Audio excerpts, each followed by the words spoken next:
The scientist in me hates that. I just hate the idea of putting out misinformation just because you need more views or clicks.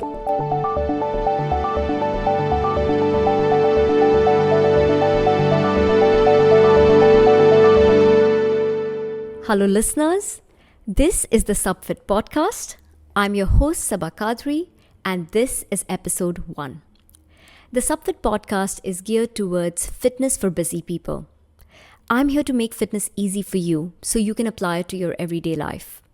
This podcast is completely based on making the science behind your questions understandable and accessible.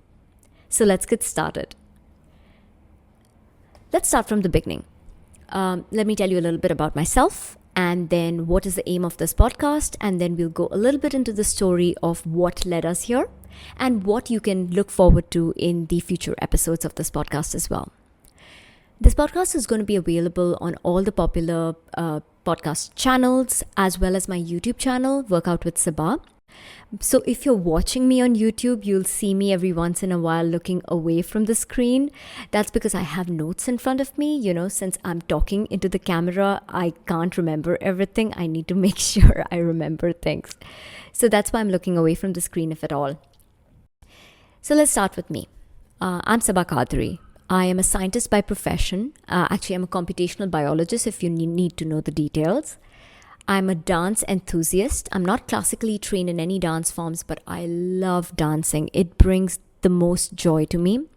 I'm also a certified fitness trainer, and I'm going to tell you a little bit about that journey very shortly. So what is the aim of this podcast? Well, like I said a little bit at the top of the episode, that I'm trying to make things accessible, like the science behind questions more accessible. But what does that mean and why, right? So, I've been listening to a lot of fitness podcasts and some of them are amazing, really. But I also realized when I was listening to a lot of these is that if I hadn't been a certified trainer, there are lots of concepts in there, lots of jargon that is being used that I wouldn't have understood. I started thinking about my audience, the people who are asking me questions. I feel like we fluctuate between either being too technical and then we lose the audience because people are not able to relate with it, or there is too much misinformation where you have a lot of influencers who use like, this is what I do so you should do this, but that does not work because every body is different, every person is different, your fitness journeys are different. So I thought that it might really help to have a podcast series out there that could simplify that science, make it more accessible, make it more understandable. And that's why you're listening to me right now. The questions that my episodes are going to be based on are completely based on the questions that I get on my channel. So like I said, I have a YouTube channel. It's called Workout with Sabah. It's on it's in the description below.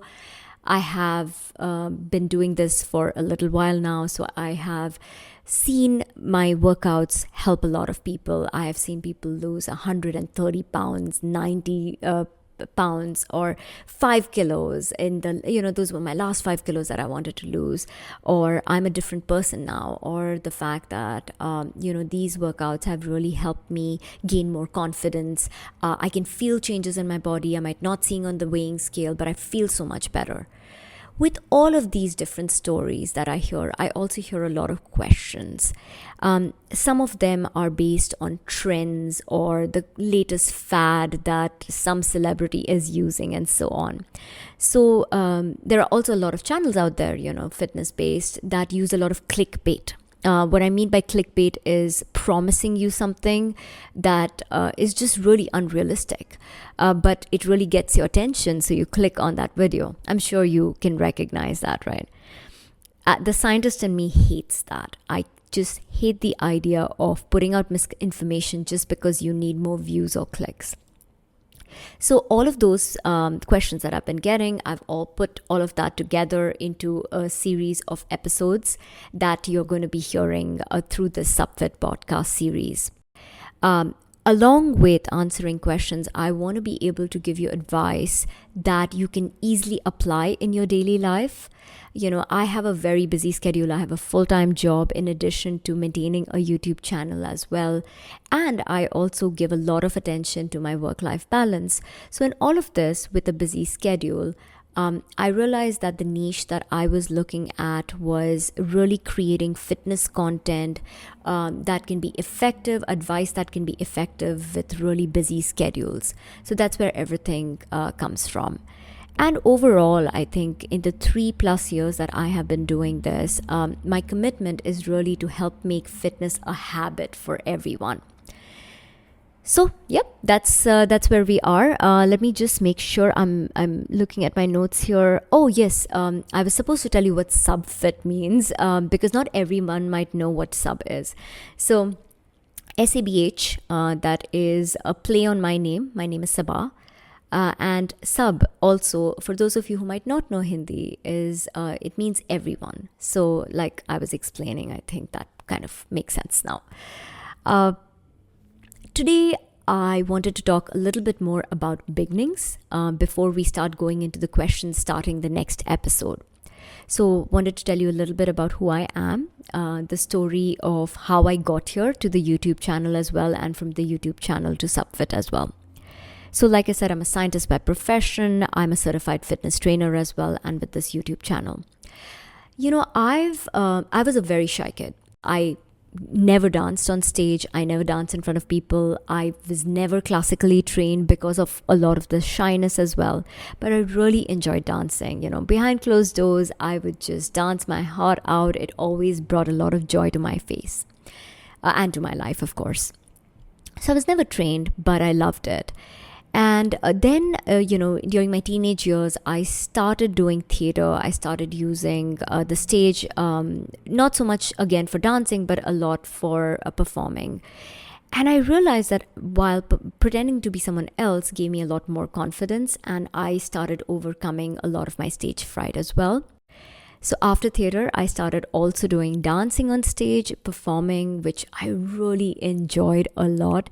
You can see the biggest smile on my face when I'm dancing. I usually get that as a comment on YouTube as well, that, oh, you just look, you're always smiling, or it's such a positive vibe because you're smiling. I genuinely am not trying. I'm not trying hard to smile. I'm not reminding myself to smile. Not at all. It's legitimately the music that just makes me excited, and the dancing that makes me happy as well. And so, yeah, when I started doing this in my teenage years, of course, I was studying at the same time and so on. It was only in my 20s, really, that I started dancing a little bit more, trying out a little bit of different styles. I did a few classes here and there with some ballroom dancing, a little bit of Latin dancing, some Afro-Caribbean dancing. Oh, that was just the best. And as I started doing all of that, I started, as you learn to know me more, I love doing a lot of things that I've never tried before. I enjoy trying out new things. So I did a flash mob with 45 people when I was in Boston. And I organized it by myself. I had, I made a lot of amazing friends to that process and so on. That was one of those highlights. I think that was actually the video that I posted on my YouTube channel, and started having views actually. So I had I think that's around the time, that I started using YouTube quite a bit. And then I stopped. I was doing things in person. I taught with a Bollywood dance company starting 2014 to 2018. Along with my job, I just did some teaching some dance over the weekends, those kind of things. And then I stopped in around 2018. But I was missing it a lot. And then around 2020, I figured, let me do maybe a workshop of some sort. And I'll, the dancing that I was teaching, I used to teach choreographies, but I also started teaching dance workouts when I was working with the company. And I really enjoyed that. I really liked being innovative in the way I use dance to create them into workouts. So that was always in the back of my mind, that I enjoyed that a lot. 2020, when I designed the workshop, I used some of the latest songs back then. I had the choreographies done, and then the pandemic hit. I lost the studio booking that I had made, and so on. And I'm like, what do I do? What should I do about this one? So I said, hey, you know what? I'll just put it on YouTube. I'm anyway at home. We're all working from home. Everyone's going a little bit crazy. So in April of 2020, I posted. Actually, I didn't post. I think I did a YouTube live. Yeah, I did a YouTube live. I posted it on my YouTube channel, and I had like 30 people who joined. Most of it my friends, people who knew me. My Instagram was private back then. This was not even like a public channel back then. None of that. I didn't see any of this coming. And then, my friends really liked it. The people who knew me liked it. And they said, can you do this more regularly? We're all at home. We all need something. So I started doing regular Zoom classes just for fun. Once a week, I would do these. And one of those Zoom classes I posted on YouTube.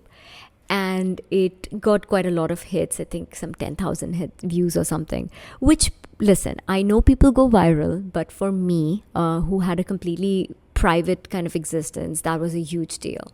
And then I started getting a lot of people who started then asking for more. And I don't know, I never looked back. I started posting every week. There would be a new workout.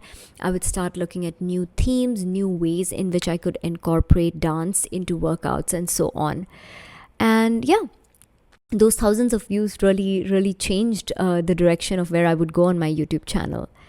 Now the channel has been going on for 3 years. It has 132,000 plus subscribers, 14 million views, 92 million minutes, all of those things. I mean, they're just numbers, but honestly, at the end of the day, I've made so many virtual connections that I treasure so much. And not only that, I mean, the stories that I hear from everyone about how the workouts have changed their lives.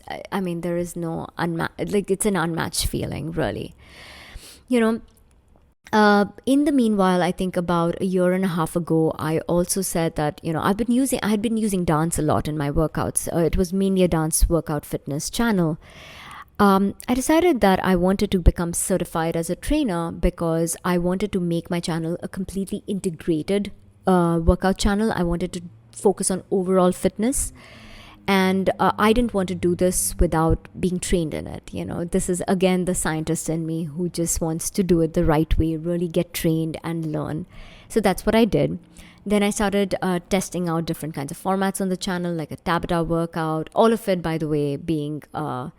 I don't know if I said that. No, I think I didn't say that from the start. I have a Bollywood themed fitness channel, right? It's Indian music, actually. It's not just Bollywood. I know that word is frowned upon nowadays, but it's Indian music. And I love using not only Hindi, I like using regional languages from all over India in my workouts. I like doing theme workouts like actor specials and movie specials and a lot of different themes. You can check that out on the channel itself. But the thing about me is that I always need to do more, which is why I'm here. I decided that after I got certified, I did a lot of different programming on my YouTube channel, but I was also testing out a lot of programming off screen, which means that I was making new kinds of programs using a unique combination of the Indian music that I love so much and then proper strength training programming as well. I have a few workouts like that on the channel. And as I was doing all of this, I decided that I wanted to start doing more online fitness coaching, which would merge consultation, but then also self-guided programs, basically going one step beyond the YouTube channel, right? Because that's the YouTube channel with the programs I post are still one size fits all, which is not how fitness journeys are. And even though they're very helpful, I could do more. And then along with that, I wanted to launch this podcast because, I wanted to have good information going out there along with that online fitness coaching. So yeah, YouTube channel is still going to go strong and starting this online fitness coaching, starting this podcast, answering your questions.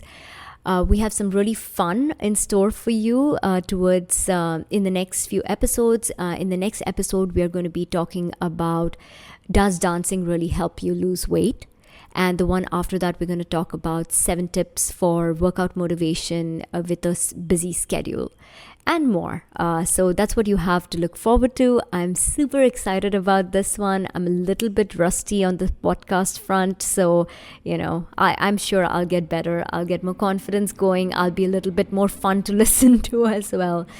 Okay, so before we end today's episode, I want to leave you with a tip for the week. And I want to center that around a word, kind of like a yoga affirmation, but more towards an advice that you can take today and start working on it in your daily life. And that, for me, is consistency. I feel that the one aim that you should be going towards in your fitness journey, even in your weight loss journey, or whatever it might be that you're working towards, is not a number on the weighing scale. It's not a number of inches. It's not some fad diet or any of those things. I think it should be consistency. Find a way that you can make working out a habit, that it can become a constant in your life. You can be consistent. Whether it is picking a YouTube channel that you love, either pick a personal trainer that motivates you, maybe a style of workout that makes you want to come back. When you genuinely enjoy your workouts, there is a much higher chance that you will stick to them. This is going to lead you to being consistent. You're going to have consistent physical activity and good health. So that's what I want you to walk away with today: consistency. Well, I'm so thankful that you tuned in to listen to me. So thank you for listening. For those on YouTube, thank you for watching. I'm your host, Sabah. And until next time, remember, you got this.